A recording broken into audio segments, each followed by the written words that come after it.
Tumatanda na. Okay, Jeremiah 29 verses 1 to 14. Okay, so buksan po natin mga kapatid.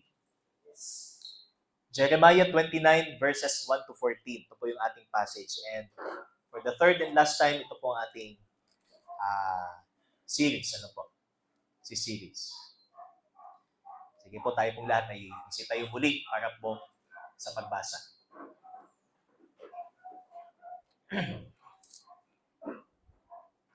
Okay, Jeremiah 29 verses 1 to 14. These are the words of the letter that Jeremiah the prophet sent from Jerusalem to the surviving elders of the exiles and to the priests, the prophets, and all the people whom Nebuchadnezzar had taken into exile from Jerusalem to Babylon. This was after King Jeconiah and the queen mother, the eunuchs, the officials of Judah and Jerusalem, the craftsmen and the metal workers had departed from Jerusalem.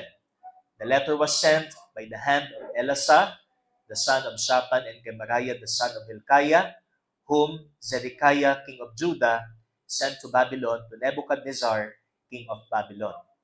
It said, "Thus says the Lord of hosts, the God of Israel, to all the exiles whom I have sent into exile from Jerusalem to Babylon, build houses and live in them, plant gardens and eat their produce, take wives and have sons and daughters. Take wives for your sons and give your daughters in marriage, that they may bear sons and daughters. Multiply there and do not decrease, but seek the welfare of the city where I have sent you into exile, and pray to the Lord on its behalf, for in its welfare you will find your welfare. For thus says the Lord of hosts, the God of Israel, do not let your prophets and your diviners who are among you deceive you, and do not listen to the dreams that they dream, for it is a lie that they are prophesying to you in my name. I did not send them, declares the Lord. For thus says the Lord, when 70 years are completed for Babylon, I will visit you and I will fulfill to you my promise and bring you back to this place. For I know the plans I have for you, declares the Lord, plans for welfare and not for evil, to give you a future and a hope. Then you will call upon me and come and pray to me, and I will hear you. You will seek me and find me when you seek me with all your heart. I will be found by you, declares the Lord, and I will restore your fortunes and gather you from all the nations and all the places where I have driven you, declares the Lord, and I will bring you back to the place from which I sent you into exile. Purihin po ang Panginoon na tayo po'y manalangin. Aming Diyos, salamat pong muli sa umagang ito at isang pagkakataon muli ang inyong pong ipinagkaloob po sa amin upang mapakinggan ang inyong pong salita. And as we dig deeply, Panginoon, sa katotohanan ito, tulungan niyo po kami through the Holy Spirit, Panginoon, siyang magbigay po sa amin ng illumination at patuloy po kaming makapamuhay accordingly sa principle na itinuturo po ng aming pong binasa, Panginoon. And sa buhay din po ng mga Israelites na nasa exile ay maging example po ito para po sa amin kung paano po dapat kami mabuhay sa mundong ito sapagkat we're also sojourners. Kami rin po ay mga manlalakbay lamang sa mundong ito, Panginoon. Ito ay isang dayuhan na sa amin po. Ito ay isa ng dayuhang lugar para po sa amin sapagkat ang tunay po naming tahanan ay ang lugar kung nasan po kayo naroon, Panginoon. At patuloy kayong naghahanda ng dakong kalalagyan ng mga inyo pong iniligtas. At sa oras na ito, humiling din po ako, Ama, ng karunungan at kababaang loob sa paghahati po ng inyong pong salita. Ikaw po lamang ang may taas ko, Panginoon, sa paghahayag ko po ng inyong pong salita. Ito po ang aming dalangin sa pangalan po ng iyong anak na si Jesus. Amen at amen. Makakaupo na po tayong lahat, mga kapatid. Okay, ang title po natin is Keeping a Hope-Filled Life Elsewhere. So, alam po natin na ang buhay na ito ay hindi lang po meant na dito lang po tayo sa lugar na ito mabubuhay. Hindi po purpose to ng Diyos sa ating lahat na kung sino lang yung, sabi nga, kung sino lang yung taong gusto lang nating makasalamuha, ay yun lang yung mga taong pinapadala sa atin ng Diyos. O sila lang yung mga taong nais ng Panginoon na paglingkuran natin or masyaran po natin ng mabuting balita. So, we should have, mga kapatid, magkaroon po tayo ng perspective na baka sa ibang lugar ay gamitin din ako ng Panginoon. Baka sa ibang bayan o lalawigan o bansa ay gagamitin din ako ng Panginoon. So, hindi ho yun mali. Ano po? So, it's a good thing na magkaroon ng ganong kaisipan sapagkat ang intention po ng Diyos sa atin ay tayo ho ay magkaroon ng perspective na pangwalang hanggan and at the same time, consistent po ito doon sa scope ng kanyang command sa atin. Kung hanggang saan tayo dapat mag-minister, kung hanggang saan tayo dapat mangaral. Kaya sabi nga, to the ends of the earth, hanggang sa dulo ng mundo, ay nandun po yung ating desire na may share po natin ang salita ng Panginoon. At may pamuhay natin sa lugar na ito kung ano yung dapat na buhay meron ng isang Kristiyano. And that is a hope-filled life. Ito po yung buhay na puno ng pag-asa. So, hindi po tayo hopeless, mga kapatid. Amen po ba? Yan, nabawasan na yata ang hope natin.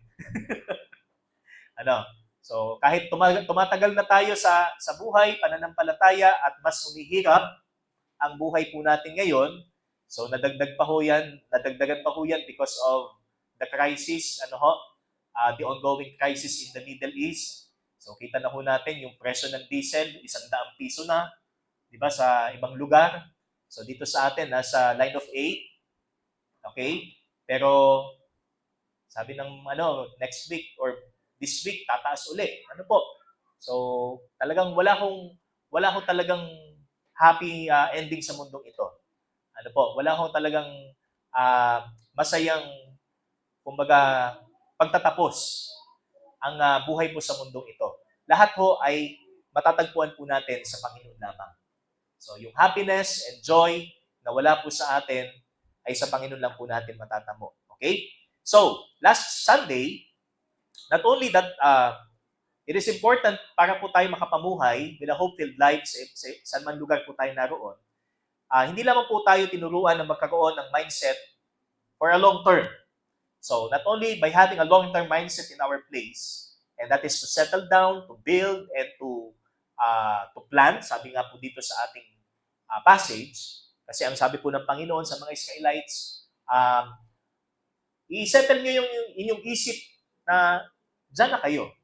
Ano po, magtatagal kayo sa lugar na yan. So, hindi kayo dinala dyan para, sabi nga, to experience the difference. Para maranasan nyo yung kaibahan ng Babylonia sa panandaliang panahon, kundi nandyan kayo for a purpose. So, may layunin ako kung bakit po kayo dinala dyan, kung bakit kayo kumbaga napasa ilalim ng Babylonia. At upang ito ay para maging bansal sila ng Panginoon or makilala sila as the people of God kahit sila ho ay nasa isang foreign country. So yun po yung intention po ng Panginoon sa kanila. Kaya sabi dito, build, plant, and settle down. So that is the principle. Okay? And then we have our second point, by interceding through prayer for our place. Hindi lang tayo naroon sa lugar na iyon o naririto tayo sa lugar na ito para mag-settle down, maghanap buhay, at magtayo ng ating mga pamilya o magtaguyod ng ating mga pamilya, kundi tayo ho ay maging intercessor din para sa welfare ng bansa o ng lugar kung saan tayo naroon. Okay? Hindi ho tayo lamang narito para ho makinabang sa benepisyo ng bansa kung saan tayo naroon o kung saan man lugar po tayo naroon. So, when it comes to sa ibang bansa, ano po? Libre ang ospital, libre ang pag-aaral. So, marami hong privileges doon. So, hindi ibig sabihin na yun lang yung purpose ng buhay natin. Ma-enjoy po natin yung kaibahan ng buhay doon sa buhay dito sa atin. At kung dito naman sa lugar natin, bakit sa ibang city may ayuda, dito sa atin ay wala? Yan. So, may mga sort of comparison po tayong ginagawa, pero hindi po yan ang ating priority. Hindi po yan yung ating focus. But ang focus po natin, kahit nasa 5th class municipality po tayo, kahit po tayo nasa gitna ng kabundukan, kahit po tayo nasa isang remote na isla, dinala ho tayo ng Panginoon dyan for a purpose. At may mga tao doon sa lugar na yon. Remember in Acts 28, ano po, na kung saan ay napadpad po si Apostol Pablo sa Malta. Kung naalala po natin yung kwentong iyon. Di ba? Bagamat ang kanyang kumbaga point of destination or place of destination niya is Roma. Pero dumating yung bagyo at napadpad sila sa isla ng Malta. So, bakit sila dinala doon ng Panginoon? Upang ang mga taga-Malta ay makarinig din ng mabuting balita ng Panginoon. Hindi ba? So, ibig sabihin, hindi natin masasabi yung plano ng Diyos. Meron tayong pinapangarap na lugar na gusto mapuntahan, hindi kalooban ng Panginoon. Sa ibang lugar tayo dinala. Di ba? Kasi may purpose ang Panginoon. Kaya, not only to have a long-term mindset, but also to intercede through prayer. So tayo po'y maging, kumbaga, instrumento ng Panginoon para ho sa welfare ng lugar na ito. And that is through prayer. Ipapanalangin po natin sila. No matter kung sila ho ay unbeliever, no matter kung sila ho ay hindi Christian, okay? No matter kung sila ho ay komunistang bansa, pero doon tayo nagtatrabaho, ang intention po natin ay pagpalain sila ng Panginoon. Di ba? Kahit man para sa atin, it's very possible na sila ho ay makakilala sa Diyos, but who knows? Sabi nga, hindi natin alam ang kapangyarihan ng Panginoon kung paano siya gumalaw. Di ba? Remember Nineveh, na kung saan ay isang paganong lungsod, the capital of Assyria, 120,000 people ang tumalikod sa kanilang mga kasalanan. Sa pamamagitan po ni Jonah, na nung una ay hindi pa sumunod sa Panginoon sapagkat ayaw niyang maligtas ang mga Ninevites. Di ba? But here makikita natin, kahit po sa paganong lugar, maaari po tayong gamitin ng Panginoon. Kahit sa isang lugar na mapanganib, maaari din po tayong gamitin ng Panginoon. Or kung dito man sa ating bansa, kahit saan man po tayo dalhin, pwede rin po tayong gamitin ng Panginoon. Kaya, that is our second point. Ano po? To intercede through prayer for the welfare of that city, for the welfare of our country, for the welfare of our municipality, kung ano mang lugar po ito. Lagi po nating binabanggit sa ating mga panalangin. Amen? Amen po ba mga kapatid? Sana po, sa ating panalangin, binabanggit natin ang bayan, ang probinsya, ang bansa, at ang mga bansang alam natin, ano po, ang Middle East, ang mga Kristiyano ho doon, ang mga pinapersecute na Kristiyano sa ibang bansa. So, ang Panginoon po ang patuloy na magpala sa kanila, ang Panginoon po ang patuloy na mag-preserve sa kanila. Ano po? So, malaking bagay po yan, binabanggit po natin sila. And, going to our third point, mga kapatid, and third heading, so this is not the end of the story. Hindi lang po ito ang principle na makikita ho natin doon sa sulat na ipinadala ho ng Panginoon sa mga Israelites na nasa Babylonia, na sila ho ay manalangin para sa welfare ng kanilang syudad o ng syudad ng Babylonia, at mag-settle down sila doon sa lugar na yon upang sila ay makilala bilang tao ng Panginoon o people of God. But also, from verse 10, ito pong ating makikita. For thus says the Lord, ito ang sinabi ng Panginoon, when 70 years are completed for Babylon, once na matapos na ang 70 taon, so naglagay ho ng timeline ng Diyos. Hindi ho ibig sabihin na nagplano ang Panginoon na indefinite, na wala siyang konkretong plano kung hanggang kailan, ayon sa Kanya. Okay? Ganito din po ang nangyari sa Israel. Ganito din po ang nangyari sa mga Israelites nung sila ho ay nakaptivate sa Babylonia. Sabi niya, 70 taon. It is very clear. Ano po? Sa isip ng mga Israelites, kayo ay mananatili lamang dyan sa loob ng 70 taon. At, nasabi niya, when 70 years are completed, so once na matapos na ang 70 taon, I will visit you and I will fulfill to you my promise and bring you back to this place. So, parang ganito lang ho yan. Ang nangyari is ganito. Inihatid tayo ng Panginoon sa isang lugar na hindi natin alam o kumbaga hindi tayo familiar. At sinabi sa atin, parang isang magulang, anak, dito ka muna ha. Okay, babalik ako alas 5 ng hapon. Inihatid mo yung anak mo alas 7 ng umaga, parang school, ano? So anak, dito ka lang, doon sa lugar na hindi pamilyar. Pero babalik ako ng alas 5 ng hapon. So hindi ho nabigo yung ama. Na bumalik siya doon sa takdang oras na kanyang sinabi sa kanyang anak. Same. Sa Panginoon para sa kanyang bansang Israel. So 70 taon lang. Okay? 70 years after, I will visit you and I will fulfill to you my promise. This is the promise. I will bring you back to this place. Muli ko kayong ibabalik kung saan kayo nagmula o kung saan lugar kayo naroon. Kaya, dito po sa ating pangatlo, sabi dito, living a hope-filled life does not involve only a long-term mindset and being an intercessor for the welfare of the place where we live in. We must also be heralds of God's promises. So, to put it into application, so hindi lang po tayo maging prayerful and magkaroon po tayo ng mindset na pangmatagalan doon sa lugar kung saan tayo nandoon. But also, we are to be heralds of God's promises. Primarily, kasi dito po sa passage, ito ho ay sa mga Israelites. So, they knew, may pangako ang Panginoon sa kanila. Una, kailangan nilang panghawakan ang pangakong ito ng Panginoon so as to be, kumbaga, sila ho ay maging instrument din ng Diyos para sa Babylonia.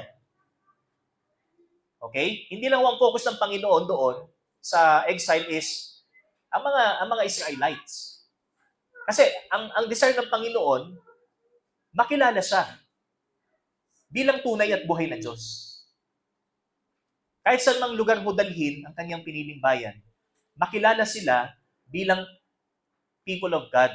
Na ang Diyos ng mga taong ito ay ang tunay at buhay na Diyos. Okay? At hindi ang mga gods ng mga sibilisasyon noong unang panahon. So we have Egypt, we have Assyria, we have Babylon. Okay? May mga kani-kanila silang mga deities na sinasamba. Pero there's only one. Sabi nga, meron nag-iisa lamang na Diyos. Okay? So yun pong intention ng Panginoon yan. Kaya, by heralding to them the promises of God, ito pong ating pangatlong punto. We must be heralds of God's promises, katulad po ng ating pangalan, okay? But in this case, to our fellow Christians. And by doing this, we could send to the whole creation the gospel, which is God's promise of eternal life and blessing. Consistent with our Great Commission in Mark 16. Sabi po doon, go into all the world and preach the good news to the whole creation. So, hindi po tayo selective sa kung sino hong bansa o lipi o lahi ang gusto ho nating maligtas. Sapagkat ang nais ng Diyos, ang buong sanlibutan ay maligtas. Pagkamat alam po natin, kaya nga, sabi nga, bakit may hindi naliligtas? Although ang gusto ng Diyos maligtas lahat. Because it's their choice. Sila ang pumili na hindi sila manampalataya sa Diyos.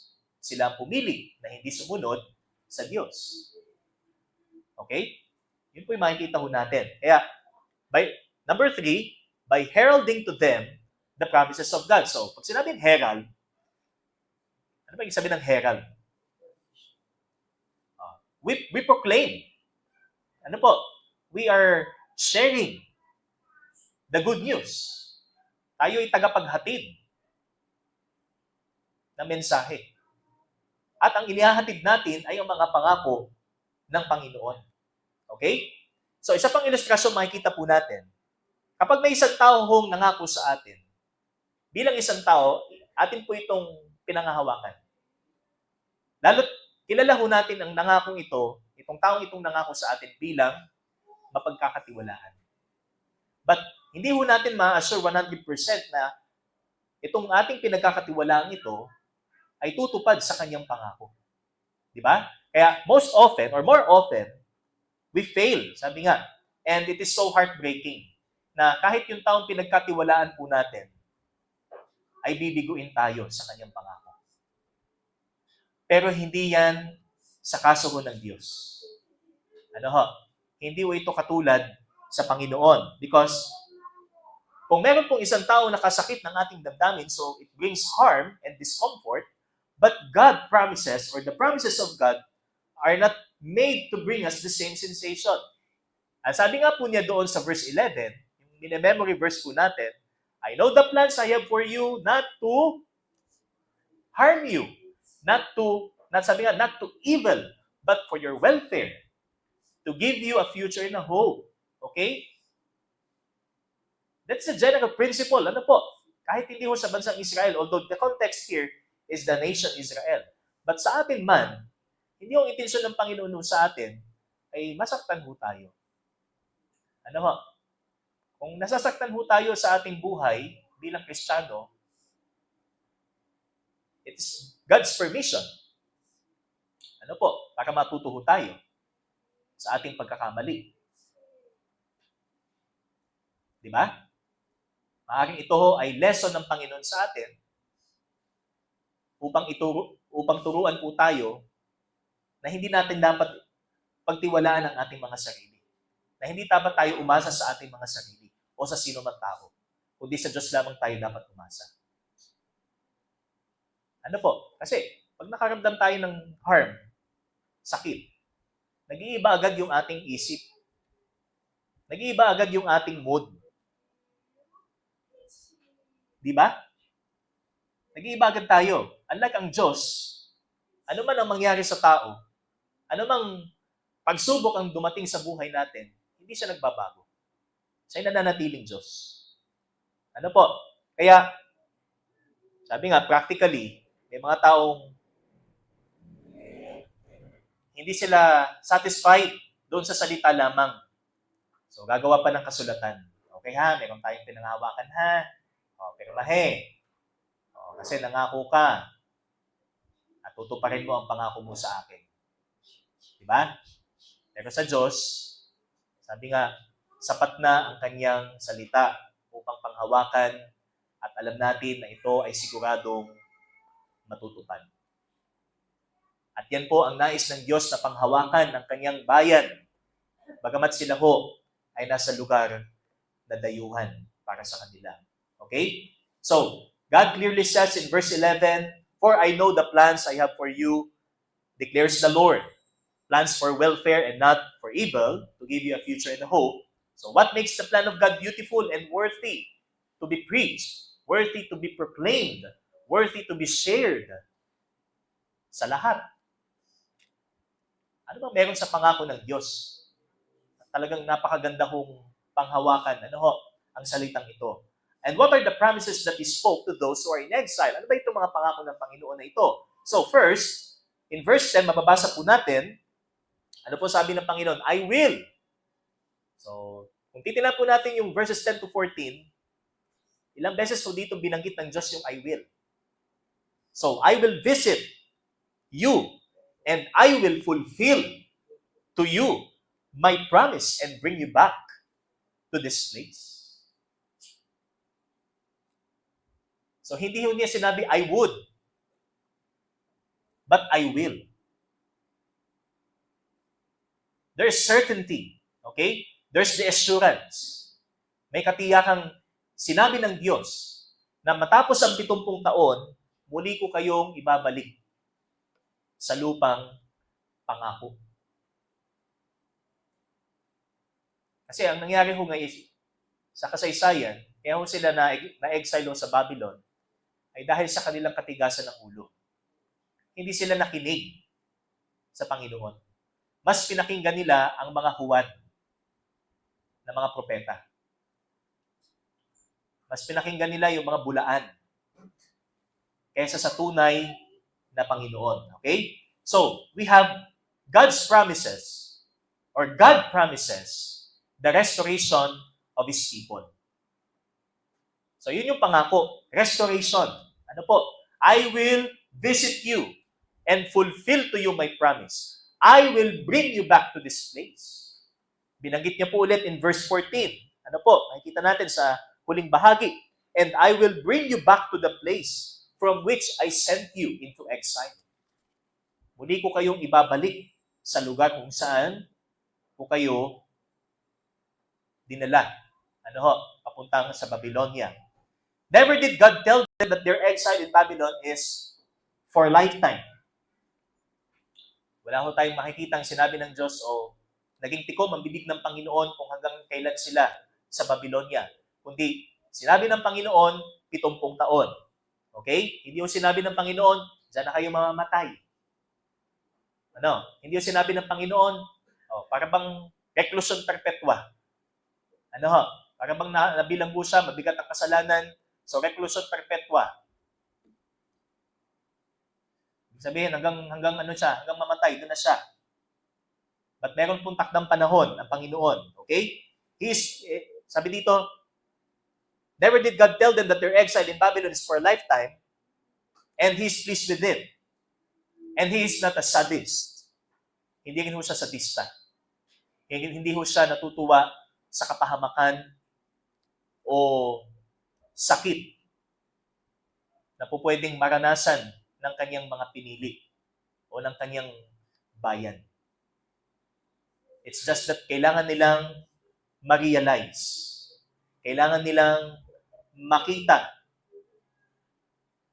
kung ano ba talaga ang purpose ng Panginoon sa kanila. At ito ang dapat nilang panghawakan. Okay? He promised to them that after 70 years, they will be brought back to their land. So may pangako po ang Panginoon sa Israel na dapat nilang panghawakan. At may pangako din ng Diyos sa atin na ating pinanghahawakan. The message that we are commanded to share also promises restoration. The gospel that we share is a message of restoration. Sapagkat ang nais ng Panginoon ma-restore ang nawalang relasyon, ang naputol na relasyon ng tao sa Kanya dahil sa kasalanan. Okay? Bringing the sinners back to His Creator as Savior in the person of the Lord Jesus. Kaya, do you want or do you share the good news with an incitement of God mending broken relationships? Kayo ba o tayo ba ay nagbabahagi ng salita ng kaligtasan na kung saan ang ating motibasyon ay ayusin ng Diyos ang nasirang relasyon? Yun ba ang ating motibasyon, mga kapatid? Na sana yung relasyon na wala niya sa Panginoon ay manumbalik, ma-restore, kagaya ng nangyari sa atin? Or you just share them the message with a second thought of whether he is elected or not. So, hindi ho tamang pag-iisip na may reservation po tayo doon sa taong sinasyaran po natin na kumbaga inuunahan na natin kung ano ang kanyang magiging response sa mabuting balita. Kung pinili, pinili. Kung hindi, hindi. Ano? Pero ang desire ng Panginoon, ang lahat ay maligtas. Let us stick to that. Kailangan ho tayo mag-stick doon sa damdamin ito ng Panginoon. Na ang hangad niya, ang lahat ay maligtas. Ang lahat ay dapat makarinig ng kanyang salita. Ang lahat ay dapat makarinig ng kanyang mga pangako. So these promises of God must be, sabi nga, kailangan po itong may bahagi sa lahat. Okay? That's why for application, God's promise of restoration is offered to every person whom He wants to be saved, not only to whoever believes in Him. Hindi ho ibig sabihin na kakaunti o iilan lang ang mananampalataya sa Diyos. Yun lang mga iilang yun ang gusto lang ng Diyos na maligtas. Hindi po ganun ang proportion or ratio. Ang gusto ho ng Diyos, lahat ay maligtas. Pero hindi nga po lahat sapagkat hindi ho lahat ay sumasampalataya. Hindi ho lahat ay sumusunod. sa Kanya. Kaya our duty is to tell the world of what Christ has done at the cross, and that is to reconcile us back to God. The restoration of our broken relationship. So be a herald of the promises of God. Ano po? So even though, sabi nga, hindi ho naman ito primarily binabahagi ho natin by our lips or with our lips. But sa pamamagitan po ng buhay po natin, through our testimony, may paparating po natin sa dayuhang lugar na ito, sa dayuhang bansang ito, ang mensahe ng Diyos. Okay? Kaya, first, God promises the restoration of His people. Next, sa verse 11 po, tingnan po natin, "For I know the plans I have for you, declares the Lord, plans for welfare and not for evil, to give you a future and a hope." So number 2, God plans for the welfare and the future of His people. Ang hangad po ng Diyos ay kung ano ang ikabubuti at ang magandang hinaharap ng Kanyang bayan sa Israel. At gayon din sa atin. He plans for our welfare and for our future. So wala hong ibang plano ang Panginoon sa atin. Pakatandaan po natin, there's only one plan. Ano po? Sa bawat buhay po natin. But the principle is the same. It's for our good. Amen po ba? Satisfied ba tayo sa plano ng Panginoon sa ating buhay? Ha? Kahit marami tayong ups and downs, kahit maraming rough surfaces tayong natatapakan sa ating paglalakbay bilang isang Kristiyano, we are blessed and we are thankful sa Panginoon, sa plano niya sa atin. Romans 8:28, ano po sabi? To those who love God, all things work together for our good. Hindi po ba? So yun po, makikita ho natin dito na ang intensyon ng Panginoon sa atin ay hindi sa ikapapahamak po natin. Hindi ho sa kamatayan na parang doon ako mamamatay. Ano ho? Kundi it's for our good. Ganon din po sa Israel. Na-exile sila sa Babylon for their good. Para mas makilala nila ang Diyos. Ano po? And He allowed the Babylonian captivity to prepare themselves in their future, that they will be brought back into their land and God will bless them with prosperity and peace. So may naghihintay na kasaganaan at kapayapaan matapos po ang 70 taon. In the far future, ito po yung tinatawag po nating millennial kingdom. Pero in the near future, after 70 years, sila yung magiging bansang muli. Ano po?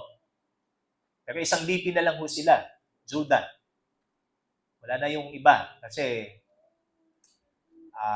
nawala na po siya, nasakop na po siya ng Assyria, yung Northern Kingdom, maalala po natin.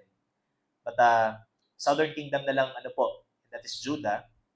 Kaya, pagka sinabi pong Hudyo, so, ang Hudyo po, para po sa kaalaman po natin, hindi po yan, let's say, lipi ni Simeon, lipi ni Issachar, or lipi ni Zebulun. Hudyo din yon. Ang Juho ay kay Judah. Ano ho? So, from the lineage of Judah. Okay? Kasi nawala na yung Northern Kingdom. So, Israelites, tungkol ho yan doon sa 12 tribes.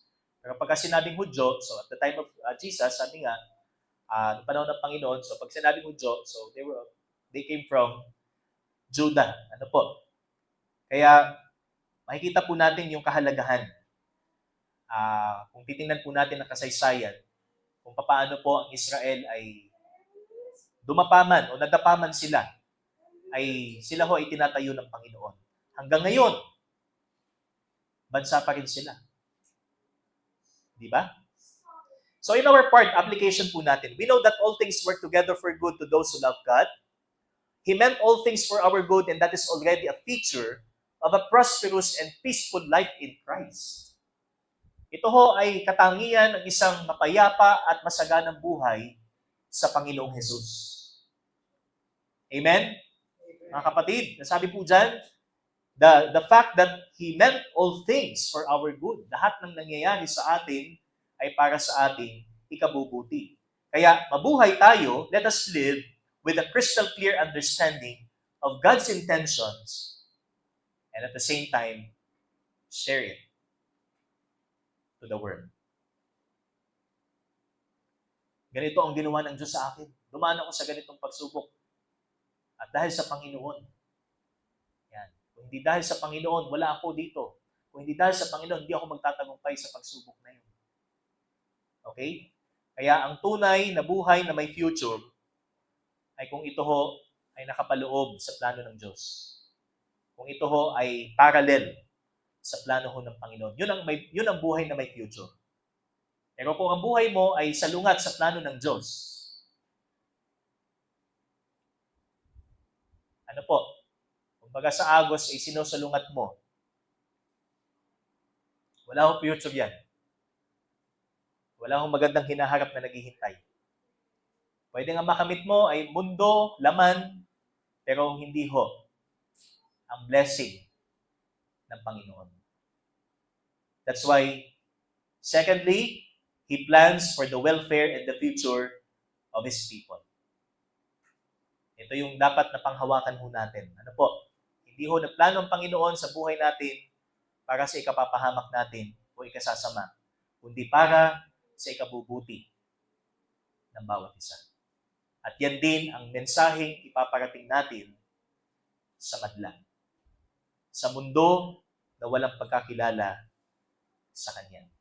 At ang pangatlo po, ang panghuli po natin, third subpoint natin, verses 12 and 13, then you will call upon me and come and pray to me and I will hear you. You will seek me and find me when you seek me with all your heart. Kahit kayo'y nasa Babylonia, na ang Babyloniang ito ay may mga kani-kanilang Diyos na sinasamba. Kahit kayo'y nariyan, hindi maiksi ang aking kamay, hindi limitado ang aking pandinig para hindi ko kayo mapakinggan. Basta harapin ninyo ako ng buong puso, makikinig ako sa inyo. Kahit tila bagay, ang layo-layo natin. Pero ang totoo, kasama pa rin natin siya. Basta, ang sabi dito, you will seek me. Seek me. That's why God promises attention and prayer to His people if they call and seek Him. Call. Sabi nga, tawagin ninyo ang Panginoon. Napaka-privilege nating lumapit sa Diyos. Hindi na natin kailangan magpa-load. Hindi na natin kailangan sabi nga, load nga po ng all data, pa-load nga po ng 15, ang text. Yan, Diyos ho, kahit saan naroon. Basta tayo ho basta hanapin natin siya. Siya'y makikinig sa atin. Okay? For the encouragement of those who are in exile, they were instructed by the Lord to seek Him and pray to Him. And He assured them of His presence and future. Kaya, when they are struck with discouragement and desperation, pray to Him and He will listen. They're privileged. They're blessed. Kahit sila ho ay nasa lugar na malayo, sa lugar kung saan sila dinala ng Panginoon. Pero pakikinggan pa rin sila at sasagutin pa rin sila ng Diyos. And when they seek Him wholeheartedly, He will be found. Siya'y tutugon. Siya'y masusumpungan. Kung tayo ho, sabi nga, kung sila ho, hahanapin nila ang Diyos ng buong puso. Ganun din para sa atin. Kung hahanapin natin ang Diyos sa ating mga buhay ng buong puso, siya'y ating masusumpungan. And that is the promise of divine presence and personal peace in the midst of trials associated with their captivity. So sila ho ay nasa pagkabilanggo o pagkabihag, di ba? Pero sa kabila ho ng kanilang kalagayan, ipinangako ho ng Diyos ang kanyang presensya. Ipinangako ho ng Diyos ang kapayapaan sa inyong mga puso. Although there seems enmity, okay? May hindi pagkakasundo sa bansa na kinaroroonan mo at sa iyong sarili, but there is peace. May kapayapaan na nasa iyo sapagkat kasama mo ang Diyos. Sumasa iyo ang Panginoon. Kaya, for application, mga kapatid, likewise as heralds of God's promises, we should prioritize our seeking with His presence. Maging prioridad natin ang paghanap sa Kanya. Halimbawa, tayo ho ay nasa disyerto. Ano ang una nating hahanapin? Tubig! Di ba? Kung tayo nasa isang tigang na lugar, ano ang una nating hanapin? Tubig. Ano pa? Pagkain. Ano pa? Shelter. Masisilungan sa init. Yun agad ang magpo-prompt sa atin na itong una kong kailangan. But instead, sabi nga, ang Diyos ang muna ang ating hanapin. Ang Diyos muna ang ating hanapin. Sa ganitong sitwasyon na parang wala tayong masisilungan, wala tayong makakain. Ang Diyos ang una nating hanapin. So we should prioritize our seeking with His presence. Sometimes we preach God's word without seeking Him first, and we notice our preaching is dull, the atmosphere is dry, and many more. If we do not have enough preparation to be a herald of God's word, we will end in deep sadness and eventually lose the joy to serve Him. Kaya, this is seriously a necessity. Kung hindi natin hinanap muna ang Panginoon, sabi dito, na nangangaral ho tayo, mapapansin natin yung pangangaral natin parang walang epekto. Ano ho? Hindi because yung efficacy ho nung ating sinasabi na wala. Kundi, hindi ho tayo nakapagprepara ng mabuti. Hindi muna natin hinanap ang Diyos. Hindi muna tayo lumapit sa Panginoon. Di ba? Kaya, ang kakulangan po ng preparasyon bilang mangangaral ng salita, ang kauuwian po natin ay kalungkutan at kalaunan ay mawawala ang kagalakan nating maglingkod sa Kanya. Kaya ito ho ay isang mabigat na pangangailangan. This is seriously a necessity. In Matthew 7, ano po sabi doon? Verse 7, ask and it shall be given to you. Seek and you will find. And knock and it shall be open to you. Hindi po yung formula. Kung gagawin po natin yan na naka-align sa plano ng Panginoon, sa kalooban po ng Diyos, mangyayari po yan. Pero if we're doing that, parang katulad ka ng isang taong umihiling sa isang genie, hindi ho yan. Sapagkat ang Diyos ho natin ay marunong. Ang Diyos ho natin is all-knowing God. Alam niya ang lahat. Okay? That's why He promises attention and answer to His people. Nangangako siya ng atensyon at sagot. Basta tayo ho ay tumawag sa Kanya. Amen? Amen. Katulad po ng sinabi in Matthew, ano po? Seek ye first the kingdom of God and His righteousness. And all these things will be added to you. So, ang una muna natin iniisip, yung idadagdag natin sa ating pangailangan, hindi muna natin iunang hanapin ang Diyos.